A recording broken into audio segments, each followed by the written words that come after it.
Hello and welcome to Abundantly Minimal. My name is Sarah and thank you for joining me for some decluttering today. It's almost the end of 2020 and I thought this was the perfect chance for me to go through a few different small-scale decluttering projects around my home, and perhaps these 5 decluttering project ideas will be helpful for you as well as we shift our focus to the new year. They are all very manageable, doable projects, and as I declutter these areas, I'm going to be walking you through my thought process behind doing it, along with some decluttering strategies that you can use for this type of clutter or other types of clutter as well that are more pertinent to your space. Shall we jump in? Let's go. All right, so our first project we're working on today is going to be decluttering makeup and a few extra body care related products. Now, I don't have a lot of makeup. This is my makeup supply, and I really actually only wear makeup to film. Otherwise, I don't really wear it anymore, so I don't need to have a lot. But I also know I haven't actually emptied this out and taken a look at it in a while, so we may have some things hiding in there that I don't really need to keep. So I always like to empty out whatever space I'm working with, of course in small doses. If I had a much larger selection of makeup, I'd probably go in sections based upon the different types of makeup I have. But I'm just gonna lay this out here. All right, so as I go through here, I've got this BB cream, which I use as like a foundation. So we're gonna keep that, I love that. I also have these beauty blenders, which I am not getting rid of. I have a concealer I use sometimes. And I've got lip gloss that I use, my makeup brush. Now granted, it's also important, you might realize you need to do some cleaning. I'm not going to be worried about that in this video, but take note as you go through if you need to wash brushes or whatever else. I've got blush as well that's staying. So that leaves us with 6 items here. So I've got a CC cream here that I don't really actually use. My sister was really nice. Sometimes if she tries out products and they don't work for her, she gives them to me to try out. And I think this is a great thing to do if you've got someone in your life who might be interested. And a lot of time it works out really well. The texture of this I didn't really enjoy, so I should probably move on from that. And then some of these lip glosses are actually pretty old. I haven't wanted to dispose of them because they are nice, but I just don't use them. Ooh, this one's okay. This one's looking a little crusty, so we're just gonna throw that one away. I've had it probably much longer than I was supposed to. My mascara I love, but it's definitely running low, and I've used it longer than the suggested 3-month window. Probably closer to double that. So we're gonna dispose of that, but I am going to write this down just so I know what I need to repurchase. And then a few other items here. I've got 2 lip glosses. I don't use these regularly. This one does have a little expiration thing on the back, and so it is expired at this point. So I'm going to dispose of that. I am going to keep this other one though. They're both pretty much the same color. And this is a little eye roller thing. I actually forget to use it sometimes. So I'm going to hold on to this for right now, but try to encourage myself to use it more. And just like that, we got rid of about 1/4 of our makeup. While I'm here, one other thing, I did check the essentials that I have in the shower, and this is a bottle of conditioner I haven't been using recently because it's the point where the pump, I can't get the stuff in the bottom, and I was just letting it sit there, but that's silly because I'm not using it. There's a little bit left, so I have just a little extra plastic container here, and so I'm going to transfer what's left from the pump into this container so that I'll be able to more easily use it up, because we want to use up what we have. So I still will let this just kind of hang out upside down to make sure I get every last bit, but I love getting as much value as possible out of these different products. And this is a large container, so we're really going to open up space on our bathroom shelving, which makes it easier to clean and just easier to prioritize the products you're actually using. This is just a great tip, whether it is bath-related products or anything else. If you need to transfer them to another container, or if you've got travel bottles of shampoo or conditioner, you could even do the same strategy. Transfer multiple of them into one central location and use them up that way. Let's move on to the next decluttering project. All right, project number 2, I am now here at my dresser. It's time to go through my sock drawer. Now, the sock drawer, yes, it's pretty random, but it's a wonderful baby step when you're decluttering your wardrobe because it's something that's pretty isolated.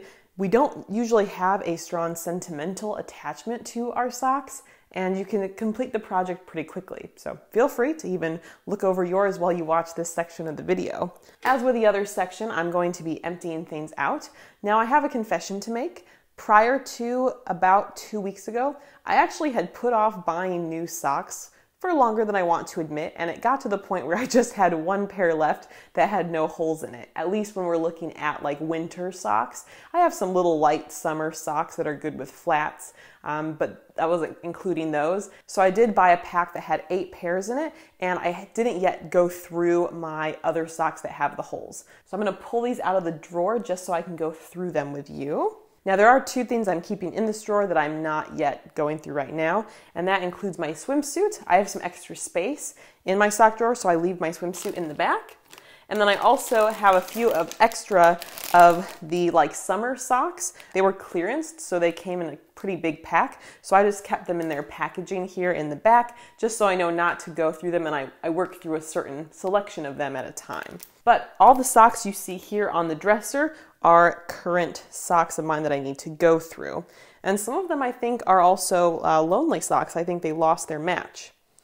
So first, for the good ones that I just bought, I'm going to put them back where they belong first and give them prime real estate because they deserve it. And then it's easier for me when I'm grabbing what I need. Now for all of the holy socks, or the socks without a match. Now with socks, I find one of my favorite alternative uses for them is to make them a cleaning rag. Especially these furry ones, you can actually just put it on your hand and use it as a duster on your surfaces, which is really great. So these are going to be perfect for that, these slipper socks that have holes in them. These lost their matches, but it looks like actually they do not have holes. So I could do these together as just an extra sock layer, so they will get to stay. Big holes here, that's not going to work.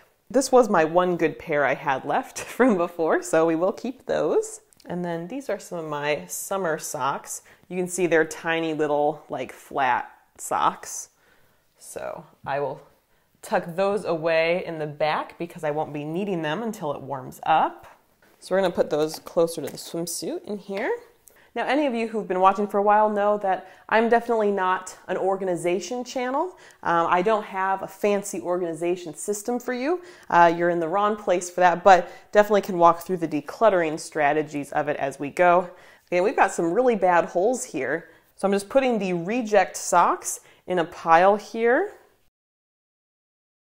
All right, well, I was mistaken. It turns out I have 3 of this one type of sock that don't have holes in it. So I did not realize I still had a complete set, let alone an extra one. So these are a little bit thinner, so I'm going to put these at the bottom of my stack for if we're a little slow on laundry and we need to work through that. But look how many socks then I didn't need to be keeping in my sock drawer. Like I said earlier, these can be great rags to wipe things down, and I could always just dispose of them or repurpose them in some sort of other way if I don't need to have this many cleaning rags. So I would consider this a big success, and the drawer is a lot more streamlined now. Let's move on to the next project. All right, the next decluttering project that I'll be going through is taking a look at books. This is our bookshelf. We definitely try to keep it very minimal, and we also are somewhat still working through some past books. I know with books it's very easy to accumulate a lot that you don't actually read, and we did go through and declutter a lot of books previously that we realized we weren't going to read. Currently, a lot of these books here are things that we do still intend to read, but I know there's a few that either we have read or can get rid of for whatever purpose. So we're going to take a look at some of these. I know up top here, I have this smoothie cookbook, and I think it was one of those ideal purchases, like, oh yeah, I'm the type of person who makes all sorts of smoothies. But the thing I've realized about myself is I love smoothies and I have them daily, but I don't necessarily need to try a new one out each time. I more so can just intuitively try things without following a recipe. So this will be a great book to re-gift to someone else or to donate.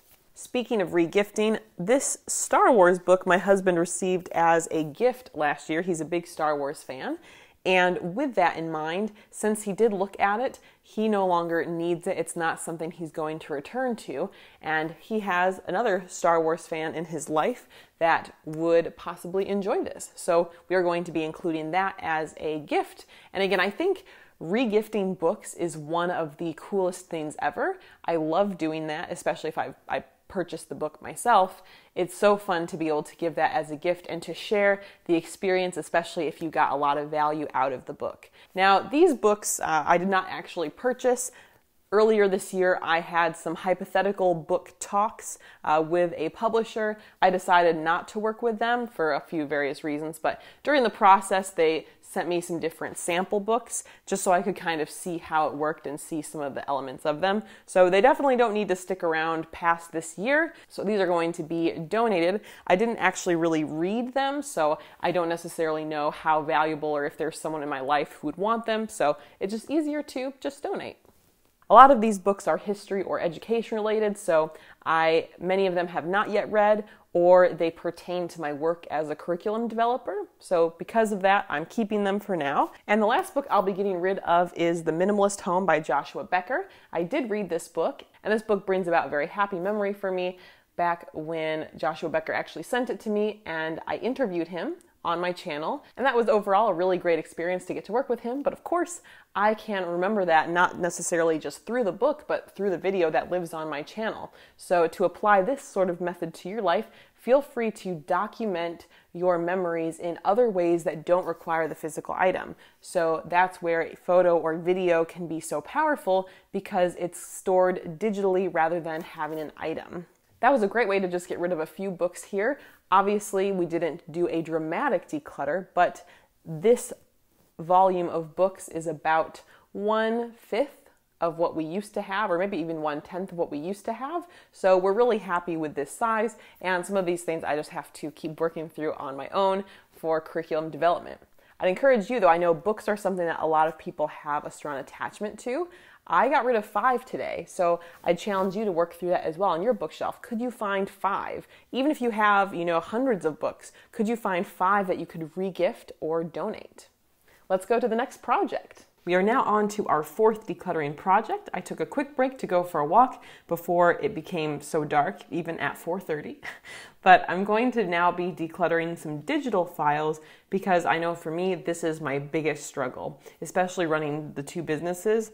I feel like the downloads folder, desktop, photo and video footage, Google Drive files, it can get to be a little crazy. I do encourage you, with whatever type of digital clutter you have, it's something that's great to do in a more passive situation. Let's say you have an appointment that you're waiting for, or you're in line for something, and you've got extra time. Why not go through your digital files that are on your phone, or your applications that you're not using? In my case right now, I'm going to be going in my Google Drive account for my teacher business. And with this Google Drive account I'm going through, I've got 3 objectives. I'm going to delete any files that are no longer necessary. Maybe it was just a short-term purpose, or maybe it's something that I have backed up elsewhere, or maybe it was a duplicate file. Whatever it is, I'm going to delete those extras. And I'm going to also help file away things that have a certain place they should be, so they're not cluttering up the main page. And then I will also consolidate. So if I've got multiple docs that are all kind of related, but only have a little bit of content, I could consolidate them into one file so it reduces the overall volume of files, which I guess kind of pertains to keep the best and declutter the rest, which I've talked about here on the channel many a time. So as I take a look here, I am going to identify the resources that can be moved elsewhere. And I'm just going to drag those to the proper location. Some stuff I might open to see what they actually are. And with digital files, what's nice, although you're not necessarily able to open up a lot of physical space in your home environment, you can get rid of things very easily, and you don't have to wonder, should I donate this? Should I try to sell it? Who wants it? It's just a simple, let's discard it. And of course, it can also open up really important storage space on your device. I know for me, my photo and video files tend to be the largest, and those are always something I go through to make sure I'm not taking up too much space on my computer and running out of storage. And I'll just keep going through the same sort of process with the other files here. Now, two really fun goals that you can use to help you. Number one, it can be a goal of some sort of outcome, like having gone through all the photos or go through this Google Drive account.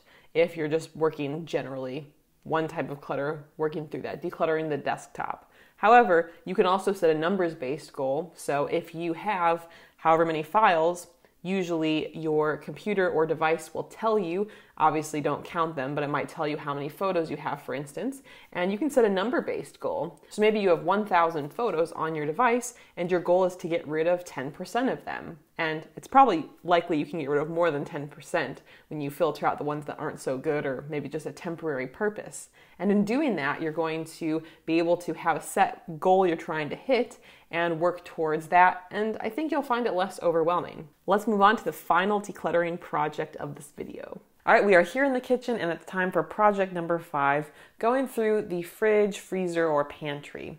And I think this is a perfect chance to do a use it up challenge or somewhat of a food channel inspired meal where you have random ingredients that you're trying to work through.